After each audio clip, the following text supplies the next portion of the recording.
Welcome to another amazing episode of Raising Private Money. I'm Jay Conner, the Private Money Authority, also the host of the show. And it's on this show where we talk about how to raise private money for your real estate deals without ever having to ask for money. How in the world do we get all the money for our real estate deals without ever having to ask, beg, chase, persuade, sell? We're going to unpack that today because the guest that I have on today's show, he's raised hundreds of thousands of dollars in private money, and we're going to interview him and unpack exactly how he's gone about doing it. He's a real estate investor. He has achieved financial freedom, and he retired from his 9 to 5 work day job in just 5 years when he started doing this world of real estate. Now, he's got a passion for empowering others, and he's built a successful career using all kinds of real estate investing strategies. For example, the BRRRR method, wholesaling, transactional lending, my world of private money and private lending, and direct to seller marketing. We're going to unpack all that in just a moment. You're going to meet my very special guest, Mr. Michael Hong, right after this. If you're a real estate investor and are wondering how to raise and leverage private money to make more profit on every deal, then you're in the right place. On Raising Private Money, we'll speak with new and seasoned investors to dissect their deals and extract the best tips and strategies to help you get the money, because the money comes first. Now here's your host, Jay Conner. Michael, welcome to the show. Great to see you, Jay. Great to see you again on the internet this time. We've ran into each other at a number of events over the years, and I'm excited to be on the show today. Well, I'm excited to have you on the show. You've got quite a bit of background in this world of real estate investing with the BRRRR method, wholesaling, transactional lending, private lending, direct to seller marketing, all that kind of good stuff. So I'm excited to dive in and particularly talk about your experience in raising private money, because after all, that's what our audience wants to hear, is how you have gone about doing that.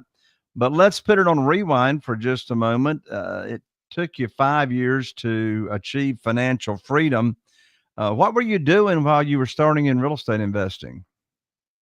So I was working in telecom. I was a risk manager, and I was traveling Monday through Friday. Every week, I was in a different city. We were on the East Coast, West Coast, Midwest, Canada, Puerto Rico. Was all over the place. And I knew this wasn't sustainable. I couldn't do this forever. And my wife was in a master's program, and she said, you can do whatever you want while you're working or while I'm in school, but when I get out and start working, you need to come home. So most people would have just found another job, brushed up their resume. I started building out a real estate business, and I started with house hacking. My first deal is where you buy a 2 to 4 unit property and you live in one unit, rent out the rest, or you buy a big house and rent out the bedrooms. Show's not about house hacking. I've told this story before many times, so I'll skip over that. But in the intro, we talked about how it took me 5 years to retire using private money and real estate investing.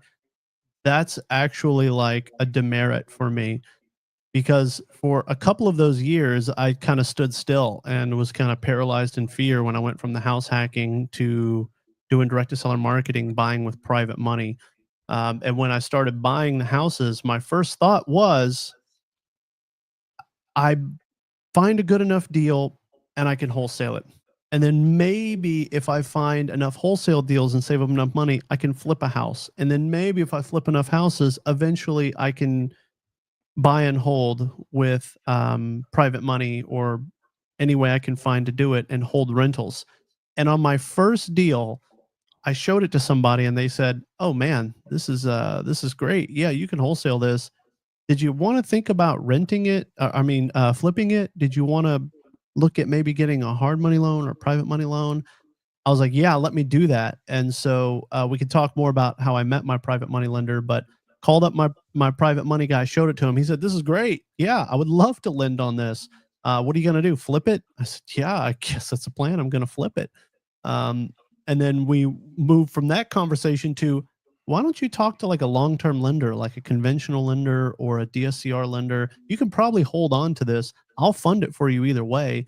Um, and so when I talked to a lender that my private money lender referred me to a long-term lender, or conventional lender, she looked at it and said, "Sweetheart, you can put 10 of these in your name, and then you can put 10 in your wife's name. And then after that, we can put more in other products, like a DSCR product."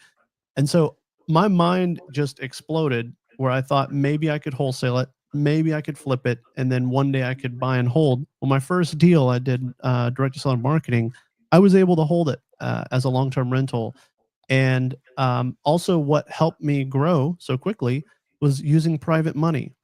Hard money is very cumbersome, a lot of paperwork, it can be very expensive.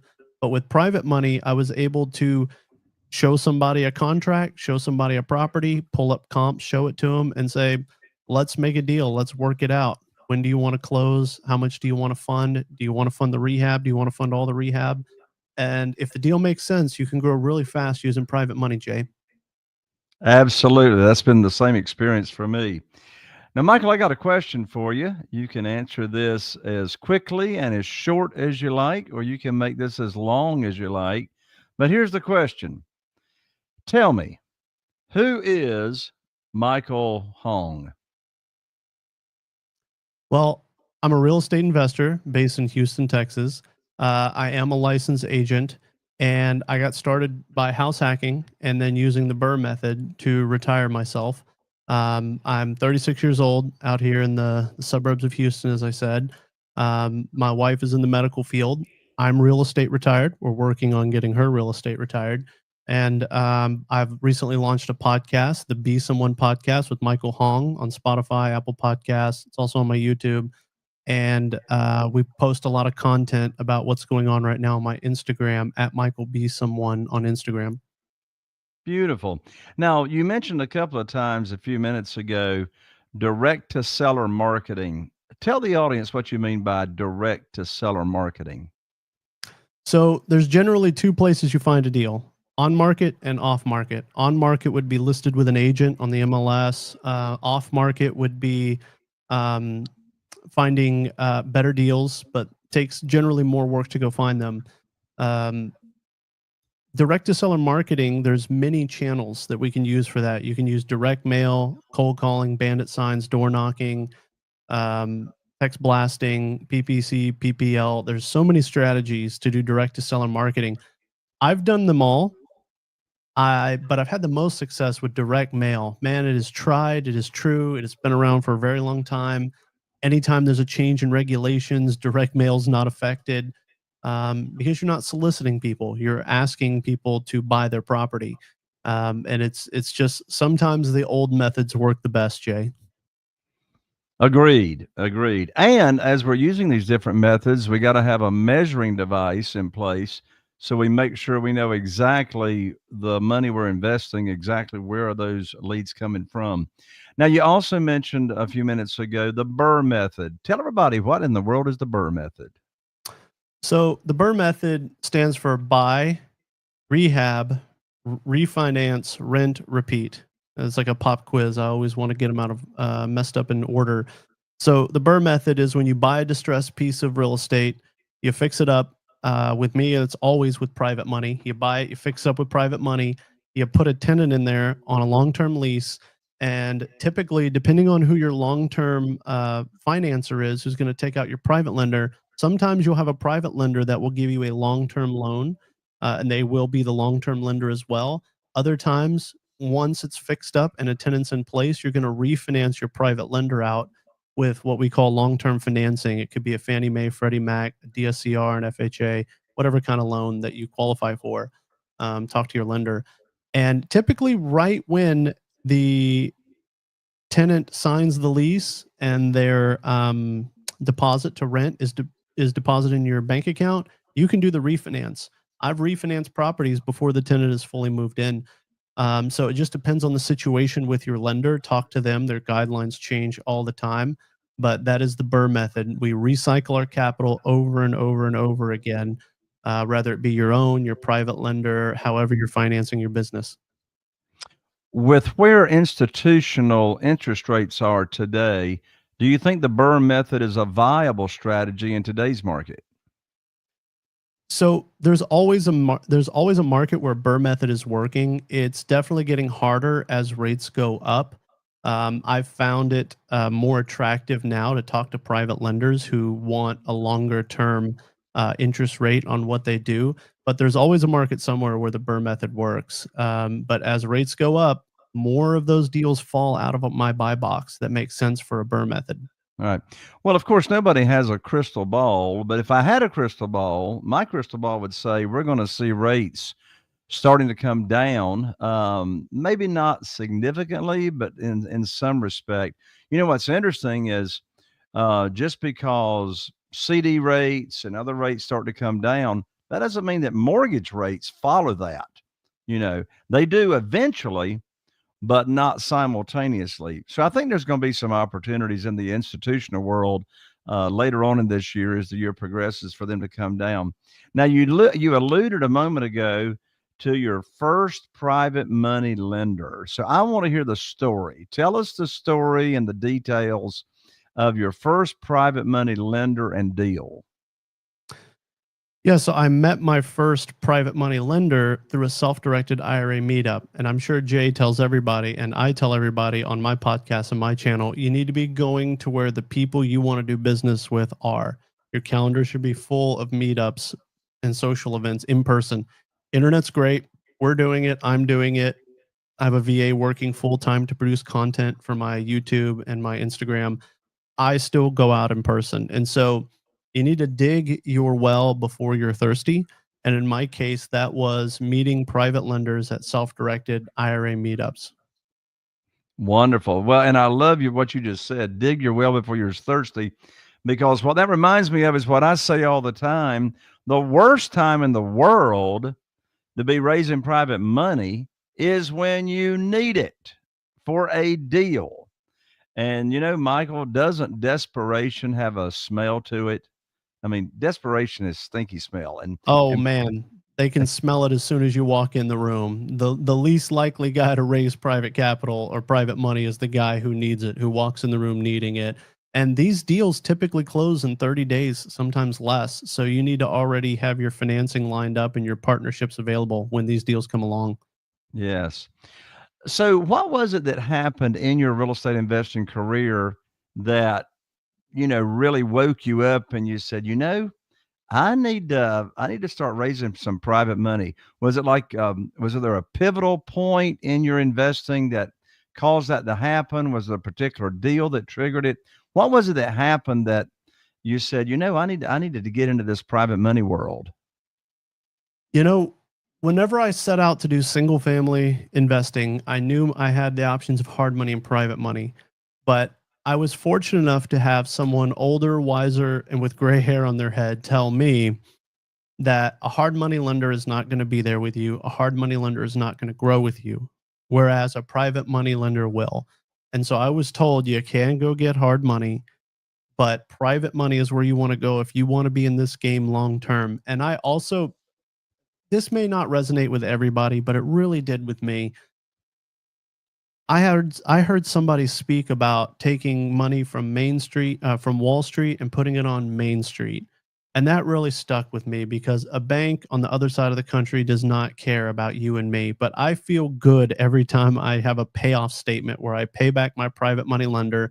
And not always, but in most cases, it's in some sort of retirement account like a solo 401k or a self-directed IRA. And I know their money is tax-free or tax deferred. It is the nest egg for their family, and that we are passing wealth on to their family for future generations. So that really, really stuck with me. And guess what? Every time you make your private money lender some money, what do they want to do? They want to kick it right out the door as fast as they can again. So I set out long before I had a deal to say that I'm only going to use hard money if I can't find private money. And so far, I haven't used a hard money lender yet. Good for you. Now, by the way, I don't poo-poo hard money lenders. In fact, some of my best friends are hard money lenders. They've actually used my strategies that I teach in the world of private money on how to raise more money for their fund that they then lend out to real estate investors. So, I say establish as many relationships as you can. You definitely don't want to pass up on a deal if the math still makes sense. But as you say, private money is the way to go. Why do you like private money, say, over any kind of institutional money? I've got 20 reasons why I love private money. I want to hear a few of yours. Well, some people might say it can be less paperwork. Some people might say because the rates and terms are negotiable, it's whatever works for everybody. Man, what I really like is just calling up somebody and say, "Hey, I got another one. I'm emailing it to you now. Do we want to use the same title company?" There's a whole different relationship for me. I have several private money lenders, but my first one and my main one, he'll go walk the property with me. And he has MLS access. He had a real estate license that he keeps just to keep MLS access. I loved walking a property with a private money lender. And for me, a seasoned lender, it was like any lender who knows what they're doing is asking themselves, am I if I'm going to loan, I could possibly own. And so for me, a seasoned private money lender that was saying, I love it, bring me 10 more, I'll fund them, told me it was great because if he's willing to take the property back, if I got abducted by aliens or hit by a bus or something, it really felt good to me. But, I've seen hard money lenders, at least here in Houston, where I live, I've seen their inventory go to auction, some properties that they've taken back. And I look at these properties, I'm like, why on earth did they ever lend on them? I literally saw like a plywood box on blocks that somebody lent 75% of LTV on. And if I was young and dumb and did not know what I was doing in real estate and went to a hard money lender, they might have just funded that for me, knowing that I should have never gotten involved in that. So there is less regulation and less compliance. There is whatever you want to work out with your private money lender. I just like people and partnerships and working with the source of the money, not hoping on a bank line or not hoping that a hard money lender can hypothecate a note to like an asset pool and package it and resell it. Not all hard money lenders do that. Some hard money lenders are using their own money plus like self-directed IRAs and direct funding from private money sources. But a lot of the hard money lenders I've met, they're really still kind of answering to a big bank or an institution because they're selling the note or hypothecating the note immediately whenever they issue you the loan. So there's a lot more paperwork and compliance where I can call somebody up and say, "Does this deal look good to you? Because it looks great to me." All right, great. Let's do a loan. Let's make some money on this. I love what you just said, Michael. It reminds me of right before we got here on the show together, I texted one of my private lenders who has $550,000 available to lend out. And I texted them and I said, I can put $150,000 of your funds together or put it to work right now of that 550. And I said, I'm looking to close in 2 days. So I'll need your funds wired to my real estate attorney's trust account anytime between now and 48 hours from now. And so he texted back. He said, no problem. I'll have it wired this afternoon. So here's my question, Michael. Where else can you go get funding for your deal and get it closed within 48 hours? It doesn't exist. Jay, it does not exist. It doesn't happen, brother, because when you're using private money, especially with people that you know, like, and trust you and you have a relationship with, it gives you the competitive advantage when you're looking at deals, whether you're going direct to seller off market or you're sourcing from wholesalers or on the MLS, wherever you're scratching up a deal from. When you tell them, and I use this line too, I can close in 5 days if title is open and clear. That is a whole different conversation you're opening up from the wholesaler or sometimes even the seller. Sometimes even the sellers need to close quickly. And with private money, you can do that. Call a hard money lender up and say, I want to close on Friday. I don't think that's going to happen, brother. Exactly. And you know what I love about that is what you just said. It all comes down to the relationships with these people. You've got a proven track record, et cetera. And by the way, while you were just talking about closing quickly in 5 days or whatever, we started using a strategy a couple of years ago. and I'm actually picking up more deals, getting more offers accepted.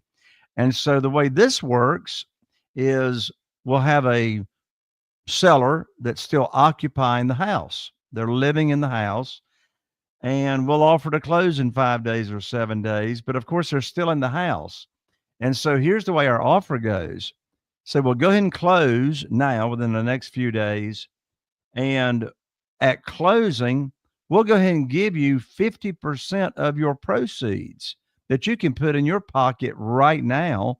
And then whatever we agree upon as far as the time frame goes, you can live in the house for free for the agreed upon time, whether that's 3 weeks, a month, 45 days, whatever it is.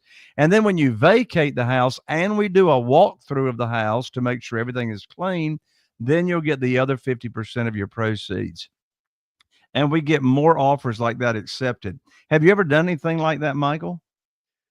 Yeah, doing a holdback through the title company, I love that. It's a great negotiating technique. Whatever the seller's needs are, I'm willing to meet. I'll hire moving companies. I have found self-storage units. I've even paid for post-closing, not pre-closing. I've even paid for self-storage units for a couple of months. And when you have a private money lender, it's very flexible. They'll work the terms with you on that. But I love the that carrot method where you tell them it's fine. When do you want to close? You talk to a seller and they say, well, I want to close as soon as possible. I don't know where I'm going. I don't know where I'm going to move to. That's fine. Do you need money to get there? Do you need help? And we will close and then give them post possession. All this is documented. You work it out with your title company. I'm in Texas, but depending on what state you are, check with your title company or a realtor. And we'll give them post possession as long as they need. But the longer they need, we will hold back more and more money of that. And I first learned that technique, not because I know Jay Conner, but even though Jay Conner's a great guy, but I learned that by being around other private money lenders and people in my own community here at local self-directed IRA meetups, which in this case is Heritage IRA out of Houston. But wherever you are, there are local meetups with people like this where you can network and learn these techniques. What are some of your favorite ways to raise private money? I mean, there's all kinds of ways to raise private money. It can be one-on-one conversations. You can have a private lender luncheon. I mean, I've raised $969,000 at just one private lender luncheon where I invited some people and invited my realtor, my real estate attorney, my CPA, et cetera. You can do webinars, you can do Zooms, et cetera, et cetera, et cetera. What are some of your favorite ways? So I've done the webinars. I've done the one-on-one at socials and happy hours. I like to put on presentations in person at self-directed IRAs. Luncheons and webinars are great. And I'm working on this idea with me and my team about doing more marketing out into the world to pull in private lenders. I don't have it flushed out yet, but I think I'm going to do a case study on some deals and maybe find some interesting ways to send direct mail where you scan a QR code to a presentation of mine, or some way where I reach out to you doing some kind of digital marketing, because I need more private money and I need to dig my well before I'm thirsty. But one-on-one's great when you're just getting started, but I love putting on luncheons and presentations and webinars. I've done that for years, teaching the BRRRR method, private money lending, transactional lending. And it's a great way to demonstrate to a room full of people. The one-to-many model is more efficient on your time. And you demonstrate to a room full of people that you know what you're doing, you're in the business, you're out here. You can't keep it a secret that you're a borrower. You can't keep it a secret that you need private money or you're looking for private money. So you got to get the message out in the most scalable way possible. Well, and to go along with not keeping it a secret, I also love the strategy of posting on social media, on your personal social media, the deals that you're doing. And so you can be like taking a picture, or a video is even better. Here's a house I'm working on, here in Newport, North Carolina. And then it's called seeding, or just planting a seed.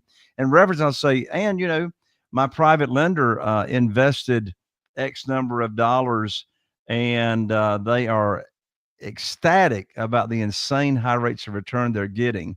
And my call to action, I love my call to action. I just say, hey, you want to talk money? DM me. You want to talk money? DM me. So I planted the seed of the private lender, and so that opens up that conversation. Michael, I love talking to you about your journey.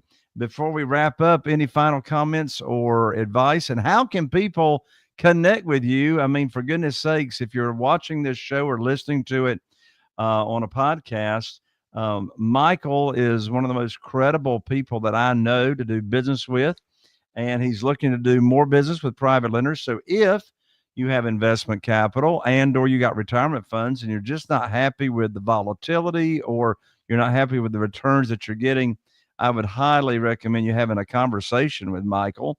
So Michael, how can people reach out to you? So I mentioned it before, I'll say it again, on Instagram at Michael B. Someone. My Facebook will also show up in the show notes as well. But Jay's audience is amazing. I'm giving out a number, my cell phone number, where you can text me directly. It's 832-301-9672. And I want you to text me. Don't call me. I get spam calls all day long, just like you do. Shoot me a text. If you do not want to, if you don't want to do that, then just DM me on Instagram and just say, let's talk money at Michael B. Someone on Instagram. Stolen Jay Conner. I'm stealing that from you, but will forever give you credit, brother. All right, that works. So your cell phone number for texting, we'll put that in the show notes. Again, if you're listening, it's area code 832-301-9672. And that's right, Michael? Yes, sir. All right. All right, Michael, thank you so much for joining me. Loved it. We'll have to get you on my podcast next. All right, I'm ready. Well, there you have it. Another amazing episode of Raising Private Money. And listen, you are one conversation away from making a huge impact in somebody else's life.